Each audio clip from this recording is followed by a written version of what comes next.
2 நாட்களுக்கு முன்பு முன்னாள் முதலமைச்சர் திரு ஓ பன்னீர்செல்வம் அவர்கள், முன்னாடியாவது இவங்களாம் திருட்டுத்தனமாக போயிட்டு இருந்தாங்க, இப்போ சொல்லிட்டே போகிறாங்க, ஆமாம் நாங்கள் அமித்ஷாவை தான் பார்க்க போகிறோம் அப்படின்னு சொல்லிட்டு போய் அவர் இன்னைக்கு என்ன முடிவெடுக்க போகிறாருன்னு யாருக்கும் தெரியாது.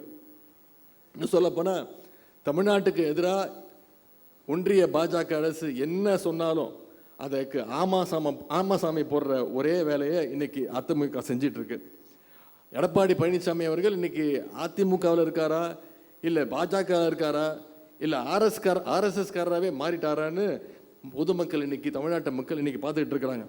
இன்னைக்கு அண்ணா திராவிட முன்னேற்ற கழகத்தில் அண்ணாவும் இல்லை, திராவிடமும் இல்லை, முன்னேற்றமும் இல்லை, இன்னும் சொல்லப்போனால் இன்னைக்கு அந்த கழகத்தில் யாருமே இல்லை, ஆளே இல்லை.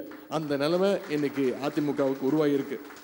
ஃபேஸ்புக்கில் பார்த்தீங்கன்னா ஃபேக் ஐடின்னு நிறைய பேர் சுற்றிக்கிட்டு இருப்பாங்க, சும்மா பேர் மட்டும் வச்சுப்பாங்க, உண்மையாக அப்படி ஒரு ஆள் இருக்க மாட்டாங்க. அது மாதிரி இன்னைக்கு தமிழ்நாட்டு அரசியலில் திராவிடம்ன்ற பேரில் இருக்கக்கூடிய ஃபேக் ஐடி தான் அதிமுகன்னு சொன்னால் அது மிகையாகாது. அந்த ஃபேக் ஐடிக்கு உண்மையான அட்மினா யார் இருக்காருன்னு பார்த்தீங்கன்னா திரு அமித்ஷா அவர்கள் தான் இன்னைக்கு இருக்கிறார்.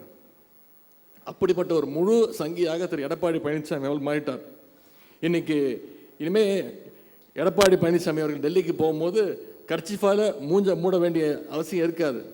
இனிமேல் வெளிப்படையாகவே திரு அமித்ஷா அவர்களை போய் பார்க்கலாம், அவங்களுடைய என்ன சொல்கிறாங்களோ அதுக்கு கேட்கலாம். விவசாய நிலத்தை குத்தகைக்கு விட்டு நீங்கள் பார்த்துருப்பீங்க, கேள்விப்பட்டிருப்பீங்க. அதாவது நிலம் ஒருத்தரோடு தான் இருக்கும், ஆனால் விவசாயம் இன்னொருத்தர் பார்த்துக்கிட்டு இருப்பார். அது மாதிரி இன்னைக்கு அதிமுகவை திரு அமித்ஷா அவர்கள் குத்தகை எடுத்து இன்னைக்கு அதிமுக அவரோட கண்ட்ரோலில் இருக்குது. அதனால தான் திரு எடப்பாடி பழனிசாமியோட பேச்சு அறிக்கை எல்லாம் பார்த்தீங்கன்னா அது அதிமுக ஆஃபீஸ்லேருந்து வந்ததா இல்லை பிஜேபி ஆஃபீஸ்லேருந்து வந்ததான்னு தெரியாத அளவுக்கு இருக்குது. ஆனால் இப்படிப்பட்ட சூழ்ச்சிகள்லாம் தாண்டி தான் இன்றைக்கி கழகம், நம்முடைய தலைவர் அவர்கள் தமிழ்நாட்டு அரசை இன்றைக்கு வழிநடத்தி கொண்டிருக்கிறார்.